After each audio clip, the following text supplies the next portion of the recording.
Hey everybody, Shrike here. So a funny thing happened. After all the pressure that everyone was putting on me to summon for Coco, I did break and I spent 20 summons on her.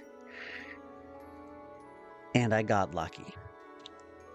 So that leaves me with about 50 at the moment for a combo, and I swear if pulling for Coco ruined my chances for a combo, I'm gonna find a way to delete her off of my account. But in the meantime, we've got a new toy. Let's play with her. So I've watched all the guides, and a lot of them agree on most of how to build her. So I'm not going to really tell you anything you haven't seen before, but I might help you understand her kit a bit more. Let's start with her trait here. Breakfast Happiness. Coco possesses block at the start of each round. She grants breakfast to the ally with the lowest HP percentage within 2 tiles of herself. That means that even if she doesn't go first, which she usually will because she's very fast. So it's at the start of the round. She grants breakfast to the ally with the lowest HP within 2 tiles of herself. And that is at the start of their turn, recovers 15% HP and dispels 1 debuff. So it gives them a little health boost, little debuff at the beginning of their turn. And this is separate. After a breakfast or bento effect is triggered, which will be at the start of the round, and a bunch of her other abilities can either put a breakfast or bento effect. The target has a 30% chance to gain happiness, and that 30% goes up as her stars go up, which is why she's so valuable at 5-star, because it is... the target gains happiness, 100%. And happiness is what you really want, because that is, for all skills, reduces energy consumption by 1. And the cooldown is reduced by 1. That is crazy valuable. Energy economy, super valuable. So that has at 1 star has a 30% chance to proc anytime a unit is given bento or breakfast, which so far automatically happens at the beginning of each round. That's once at the beginning of each round, one character near you has a chance to gain that. All right, let's look at her rank skills. So we've got single target attack dealing 120% damage and inflicts vulnerable 2. Or Mountain Tribes, when the character is unharmed, increases movement by 1 tile if the character attacks from Highland, or moves from 1 tile to another with a height difference of more than 2 tiles, increases the damage by 20. This one seems the better of the two, though it's not on my loadout. I'm not even using it. But she'll usually be unharmed because of all her heals. So that will benefit her a bit more than this. There are a couple skills on here that are trying to push the damage dealer angle. Just ignore those. And Coco's treasure chest here. This is another one of those choice abilities. Those are always super useful. It's like having more skills on your loadout, which is never a bad thing. Coco can select Springy Bandage, Ancient Potion, Snow Lotus, or Hallucinogenic Mushroom. I think the best one here is Snow Lotus. Springy Bandage is an instant heal, 25% of the caster's HP. So you want to build HP on her. It can be used 5 times. Ancient Potion is a skill, not an instant. Heals for 45% of the caster's HP and restores 1 energy. Can be cast up to 3 times per battle. I like either starting off the battle with this, with a Snow Lotus on like my DPS unit, or another one that I'll show you later.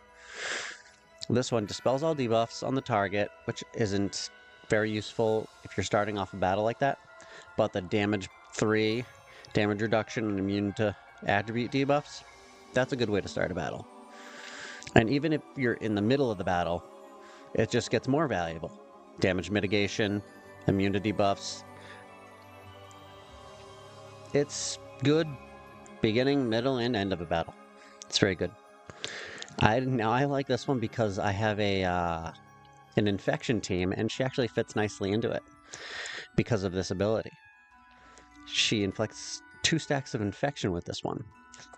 Deals piercing damage equal to 30% of the target's HP and inflicts sleep, which won't work on a boss, but for the tower, things like that, it will. Infection and sleep. Very good. Lasting for 1 turn, afterwards inflicts 2 stacks of infection that can be used up to 3 times per battle. So those are all, it's a really good just treasure chest of skills for her to use.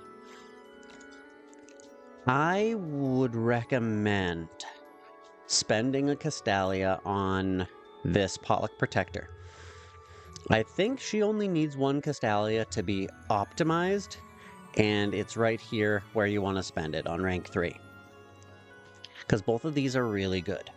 When blocking, weird, damage decreases by 15% if the character is not dying, which she's probably not going to be dying with all her heals. Performs assisting cover to all allies within 2 tiles. Very cool. You build her with lots of health because her heals scale off health. And now she's taking attacks for everyone within 2 tiles. That's pretty good. So we've got defense range attack for her reaction. When hit by a range attack, the damage taken is decreased by 25. We don't take that. Stay strong just seems lots better. Muchness better. After being hit by a single target attack, heals the character and 1 other ally with the lowest HP percent within 2 tiles around the character. Everything seems to be 2 tiles away from her, so you want to stay close to her. She's similar to Flare in that respect. And actually, I think this reaction is pretty similar to Flare, except this heals herself and another ally with the lowest HP.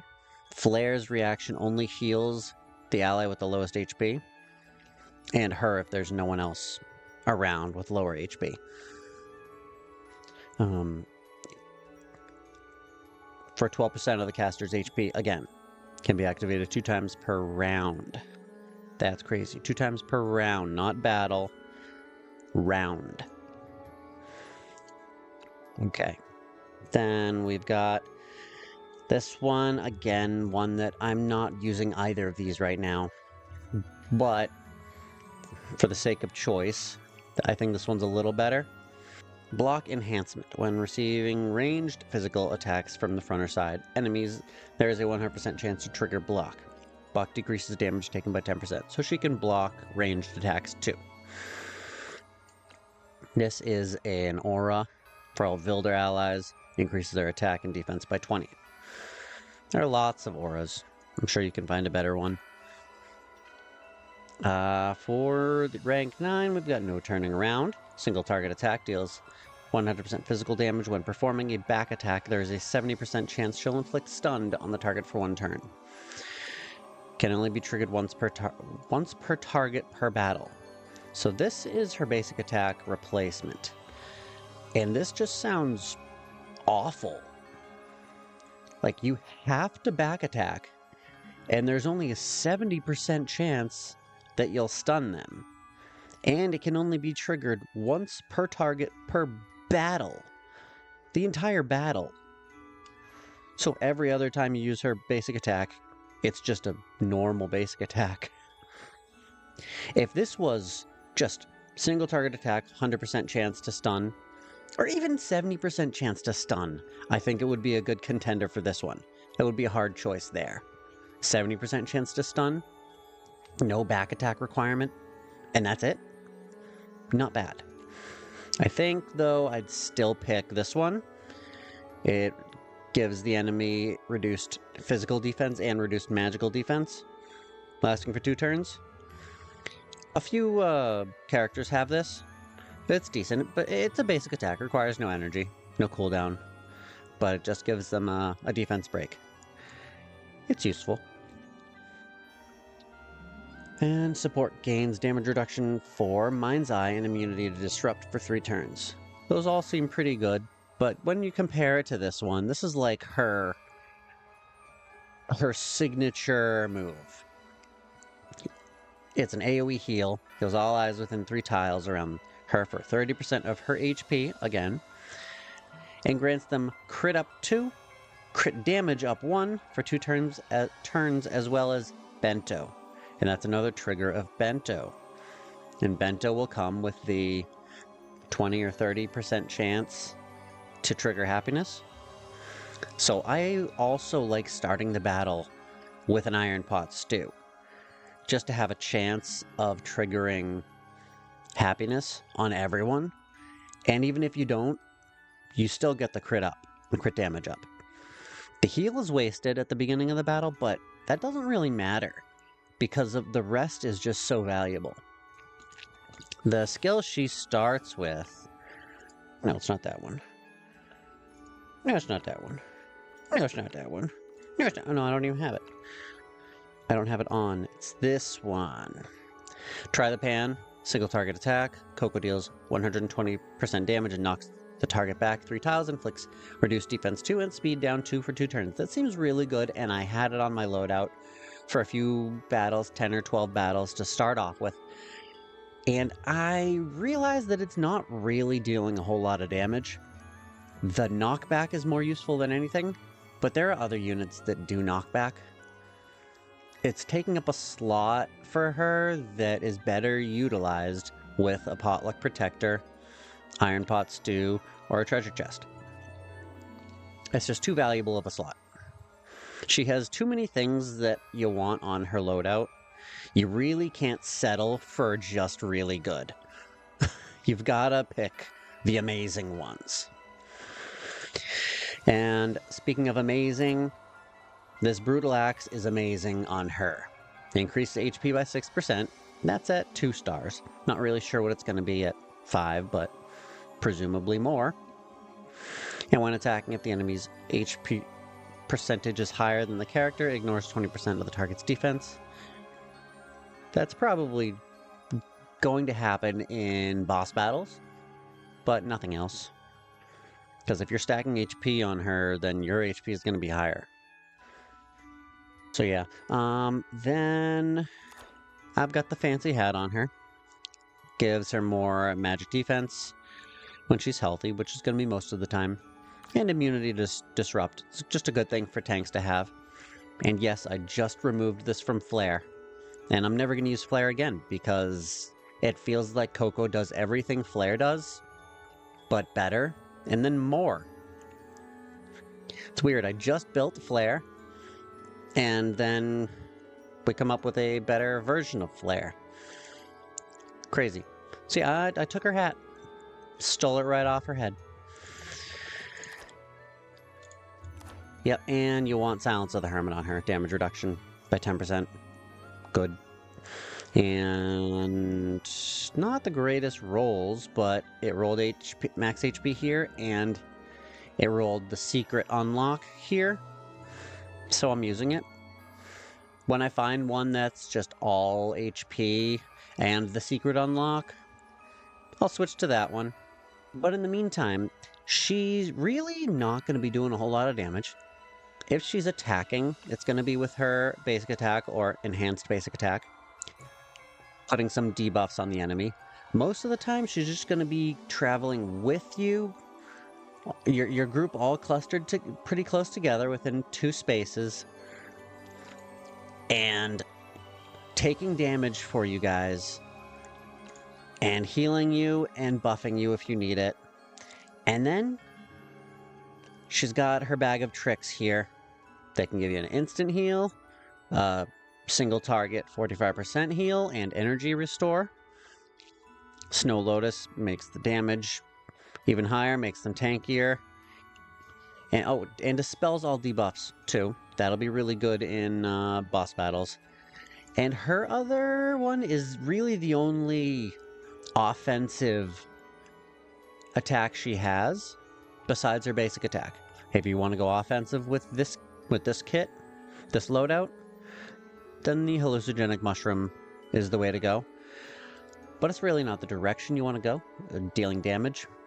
This is more for the effect, the sleep, and the infection. So she's a pretty good healer, a pretty good tank, a pretty good buffer, and a pretty good debuffer, which makes her a really good unit. And that's all I have to say about her. I will be farming her shards until the end of time to get her to 5-star. Unfortunately, because that's really where she shines, and I know it's going to take a while. But I'm glad Akambe will have a friend to help him with energy. That's it. That's all I have to say about her. If you've made it to the end, thank you very much. Like and subscribe if you haven't, and I'll see you in the next one. Bye-bye.